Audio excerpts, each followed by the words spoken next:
Hi everyone. तो आज हम डिस्कस करेंगे राहु इन शताभिषा नक्षत्र।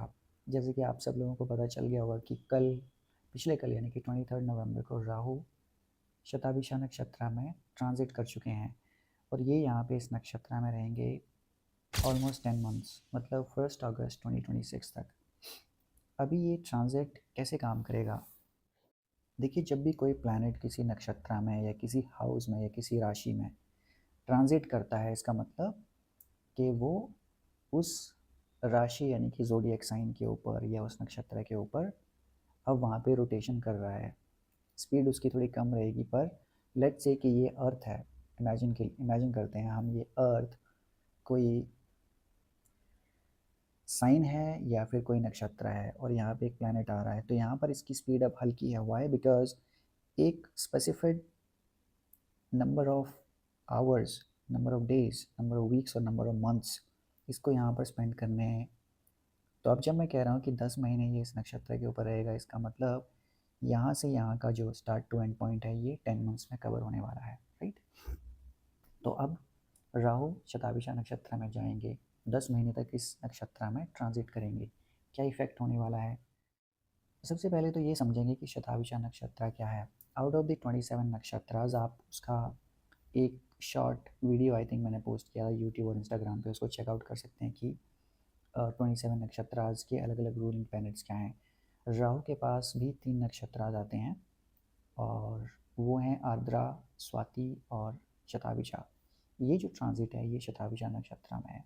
शताभिषा 2 वर्ड से मिलकर बना है। शत मीन्स 100 इन संस्कृत।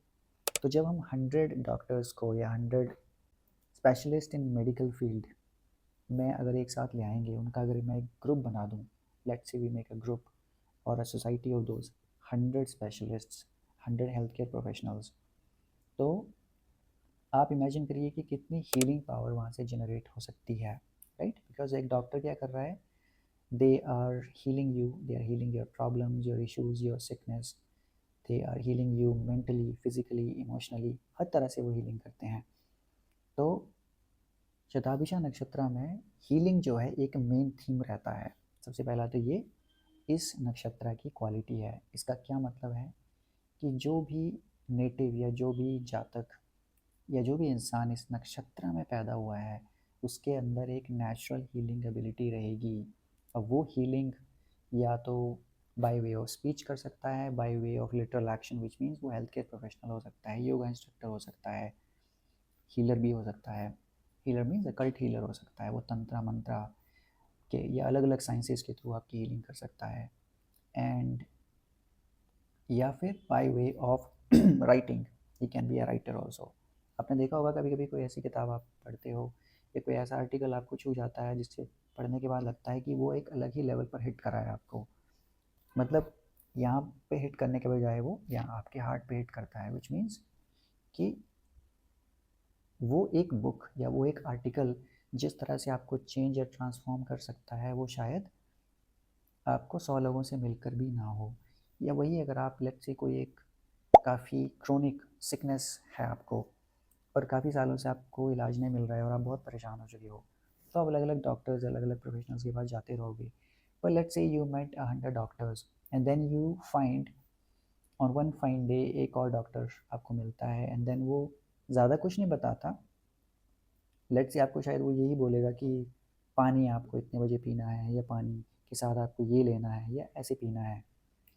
और जो पहले स्टार्टिंग में सुनकर आपको लगता है कि जब मैंने इतने सालों से ट्रीटमेंट करवाया हुआ है, पता नहीं कहाँ कहाँ की स्कैनिंग, कितनी मेडिसिन, कितनी टैबलेट्स में खा चुकी हूँ, उसके बाद भी मेरा कुछ नहीं हो पा रहा है, तो ही मस्ट बी अ फूल जो मुझे इतनी सी बात कहकर, आपको यकीन नहीं होता कि शायद आपकी जो इतनी क्रोनिक सिकनेस है वो इतनी छोटी सी बात कहने से हील हो सकती है। बट सडनली आप उस रेमेडी को करते हो या उसकी बात को मानते हो and then within a few days और अ फ्यू मंथ्स आपको लगता है कि एक ऐसी तरह का ट्रांसफॉर्मेशन आया है कि जो पहले नहीं हुआ या शायद आपको लगा था कि शायद इस लाइफ में हो ही ना पाए, कि ये सिकनेस शायद आपकी इस सिकनेस से जान भी चली जाए, ऐसा भी आपके मन में शायद एक थॉट आया होगा। बट अगेन इसको आप मैजिक कहेंगे, चमत्कार कहेंगे, ईश्वर की कृपा कहेंगे, डिवाइन ब्लेसिंग्स कहेंगे। आप इसको बहुत सारी चीज़ों से जोड़ेंगे, बिकॉज उस टाइम में, उस दौरान में जब आप उस स्पेसिफिक डॉक्टर से मिले थे या हीलर से मिले थे, तब आप उन सारी इवेंट्स को अब फ्लैशबैक में देखेंगे कि मैं किस किस मंदिर में गई या किस किस मस्जिद में गई, कहाँ कहाँ मैं, या मैं किसी चर्च में गई। I am taking into account all the religion so that everybody feels fair. Although मैं ज़्यादा रिलीजन्स को नहीं मानता, believe that humanity is the only religion और उसी को प्रिवेल करना चाहिए, but that's a separate subject. अभी तो एक्चुअली आप उन डॉट्स को कनेक्ट करने की कोशिश करोगे जो आपको उस रूट तक ले जाएं कि क्या ऐसी चीज़ हुई जिसकी वजह से अब ये हीलिंग हुई जो पॉसिबल नहीं दिख रही थी। But all in all what I am trying to say is कि इस नक्षत्र में जब कोई पैदा होगा तो उसके साथ ये सारी एबिलिटीज़ हो सकती हैं। इसका मतलब ये है, now get back to our transiting, कि राहु जब इस नक्षत्र में जाएगा तो राहु की इनबिल्ट नेचर क्या है, किसी भी चीज़ को एम्पलीफाई करना, लाइक एन एम्पलीफायर। जो आप थोड़ा साउंड देते हो और एम्पलीफायर अगर आप कनेक्ट करते हो तो आपकी साउंड को वो 1000 टाइम्स मल्टीप्लाई या एम्पलीफाई कर देगा और आपको एक लाउड आवाज़ एक बड़ी पब्लिक में सुनाई देती है। वैसे ही राहु चीज़ों को एम्पलीफाई करता है, उसको हर चीज़ इन्फिनिट या अनलिमिटेड पोटेंशियल में चाहिए, चाहे वो वेल्थ है, हेल्थ है, रिसोर्सेज हैं, प्रॉपर्टीज़ हैं, व्हीकल्स हैं। जहाँ भी जिस घर में, जिस हाउस में आपके हॉरोस्कोप या चार्ट में राहु बैठा होगा, उस घर की चीज़ों को एम्पलीफाई कर देगा। और राहु अगर शताभिषा में जाएगा तो इसका क्या मतलब है कि ये शताभिषा वाली, हीलिंग वाली, ट्रांसफॉर्मेशन वाली चीज़ों को एम्पलीफाई कर देगा। सेकेंड थिंग, इस नक्षत्र के जो रूलर हैं वो वरुण देव हैं, यानी कि वाटर, जल उसको आप कह सकते हैं। और ये इसका जो साइन है, एस्ट्रोलॉजिकल साइन, वो एक सर्कल को दिखाता है। तो आप इमेजिन करिए कि मैंने आपको एक खुला स्पेस नहीं दिया हुआ है, आपको मैंने राहु जैसा एक स्ट्रॉन्ग प्लैनेट दिया हुआ है जिसकी कोई लिमिट नहीं है, वो बाउंड्रीज़ को जानता ही नहीं है। लेकिन अब वो ऐसे नक्षत्र में जा रहा है जिसमें एक बाउंड्री है, एक स्पेसिफिक डायमीटर है। अब उसमें क्या हो सकता है, मैंने बताया कि वाटर है, वाटर यानी कि वरुण देव उसको रूल कर रहे हैं। तो मैंने टेक्निकली आपको क्या दिया है कि let's say you are in an ocean. अब ओशन के बीच में मैंने एक सर्कल कर देता हूँ, लेट्स से 4x4 का। अब राहु जैसा जिसको बाउंड्रीज का पता ही नहीं है, उसको मैंने उसके बीच में बिठा दिया। क्या करने वाला है वो? What do you think is going to happen? कि जो सारे ओशन को, एक मैसिव ओशन को रूल कर सकता है, उसको मैंने बोला है कि अब आपको एटलीस्ट 10 मंथ्स तक इसी एक 4x4 के गड्ढे में या सर्कल में रहना है। अब वो गड्ढा कैसा है? डीप है। क्यों? क्योंकि वरुण यानी कि जल है उसमें। तो एक डीप लेक या डीप ओशन जैसा आप उसको समझ सकते हैं कि बहुत ज़्यादा डेप्थ है उसकी। अब राहु को बिठा दिया तो राहु क्या करेगा? राहु अब डेप्थ में जाएगा उसकी, राइट? बिकॉज उसको एक्सपेंशन चाहिए। अगर उसको हॉरिजॉन्टल एक्सपेंशन नहीं मिल रहा है तो वो वर्टिकल एक्सपेंशन करेगा, वो डेप्थ में जाएगा किसी चीज़ की। अब डेप्थ में अगर राहु जाएगा तो क्या होने वाला है? तो राहु को एस्ट्रोलॉजी में एक तांत्रिक भी बोला गया है, यानी कि एन अकल्ट मास्टर। तो अब क्या होने वाला है, एक बहुत ज़्यादा आपको अगले 10 महीने में एक बड़ा राइज या ऐसा देखने को मिल सकता है कि तंत्र यानी कि अकल्ट की एजुकेशन काफ़ी सारे लोग लेंगे या ऐसी तंत्र की एजुकेशन को लेने में बहुत सारे लोग इंटरेस्टेड रहेंगे, या फिर कुछ ऐसी तांत्रिक प्रैक्टिसेस सीखेंगे जिससे वो सेल्फ हीलिंग और मासेस को हीलिंग कर पाएँ। बिकॉज राहु एक्सपेंशन करने वाला है किसकी? हीलिंग की। अब वो डेप्थ में जाएगा किसी चीज़ की। तो एक और कनेक्शन में क्या बिठा सकता हूँ इससे, कि ऐसा कुछ हो सकता है, कोई वैक्सीनेशन आ सकता है, कोई मेडिसिन आ सकती है जो एक बहुत सालों से या सेंचुरी से, लेट्स से कोई एक सीवियर या क्रिटिकल इलनेस चल रही है, कोई ऐसी बीमारी जिसका कोई इलाज ही नहीं है, लेट्स से कैंसर, उसमें कोई ऐसी मेडिसिन या ऐसा वैक्सीन आ सकता है जो शायद आपको 2 दिन में ही ट्रीट कर दे, आपके बॉडी के सारे जो कैंसरस सेल्स हैं उनको वो इनएक्टिव कर दे, उनको किल कर दे। तो इसका मतलब क्या है कि एक हीलिंग या मेडिसिन या मेडिकल साइंसेस के फील्ड में एक बहुत बड़ा ट्रांसफॉर्मेशन हम इसको मान सकते हैं।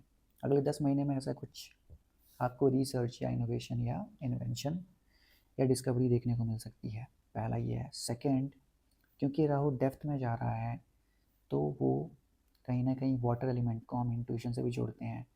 सो अगर आप किसी ऐसे काम में लगे हुए हैं जहाँ पे आपका इंट्यूशन काम करता है, जैसे कि अकल्ट है, अगर आप टैरो रीडर हैं, अगर आप एस्ट्रोलॉजर हैं, अगर आप वास्तु प्रोफेशनल हैं, अगर आप हीलिंग प्रोफेशनल हैं, आप हीलिंग करते हैं थ्रू एनर्जी, थ्रू रेकी और एनी अदर साइंसेस, तो आपकी इंट्यूशन बहुत अच्छी काम करेगी बिकॉज अब आपकी इंट्यूशन एम्पलीफाई होने वाली है।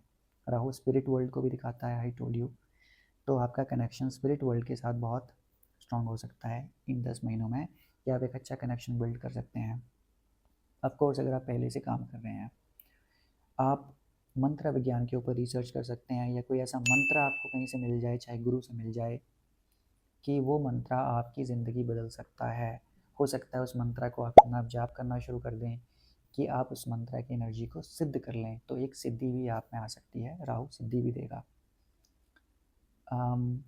अगर हम फाइनेंसेस और वेल्थ की बात करें तो आपको ये बहुत अच्छा टाइम मिलेगा जब आप फॉरेन कनेक्शंस के साथ या फॉरेन मार्केट में या फॉरेन करेंसीज़ में अगर आप एंगेज्ड हैं या फॉरेन करेंसीज़ में आप ट्रेड करते हैं, तो यहाँ पे काफ़ी प्रॉफिट होने वाला है।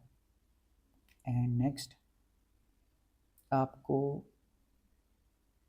एक स्पेस के लेवल पर, बिकॉज मैंने बताया कि अब इंट्यूशन की बात हो रही है, तो इंट्यूशन को कनेक्ट कर सकते हैं हम स्पेस एलिमेंट यानी कि आकाश से।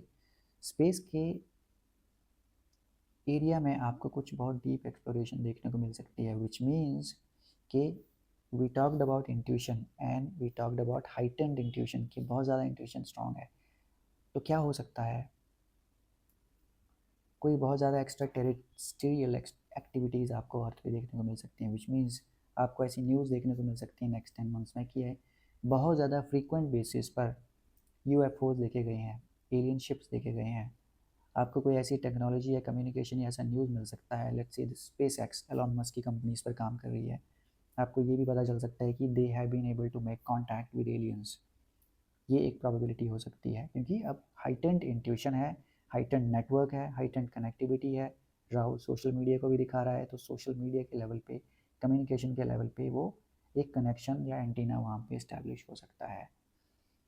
तो ये सारी चीज़ें हैं, ये मैंने वैसे 4-5 मेन लार्जर जो कि वर्ल्ड को अफेक्ट करने वाली हैं वो चीज़ें निकाली हैं। अगर आपको स्पेशली अपने चार्ट पर देखना है, देन अगेन आप कंसल्टेशन भी कर सकते हो, या आप खुद इस प्लेसमेंट को, जिस भी हाउस में आपके राहु ट्रांजिट कर रहा है, फॉर एग्जांपल राहु अभी एक्वेरियस में यानी कि कुंभ लग्न में ट्रांजिट कर रहा है, तो जहाँ भी 11 नंबर आपके चार्ट पे लिखा हुआ है वो हाउस आपका पहला भी हो सकता है, यानी कि अगर आपका कुंभ लग्न है, या लेट से अगर 11 नंबर आपके 5th हाउस में लिखा हुआ है तो वो आपके 5th हाउस में। अब उस एलिमेंट्स को, 5th हाउस के एलिमेंट्स को आप सेम ये जो चीज़ मैंने एक्सप्लेन करी है आपको राहु एंड शताभिषा की, वहाँ पे कनेक्ट कर सकते हो और देख सकते हो कि अगले 10 महीनों में कौन से एरिया में, आपके जीवन के कौन से एरिया में राहु और शताभिषा नक्षत्र वो बड़ा बदलाव या बड़ा ट्रांसफॉर्मेशन लाने वाले हैं। All right, so with that I think we can conclude this year. Take care. जय गुरु जी, जय माता काली।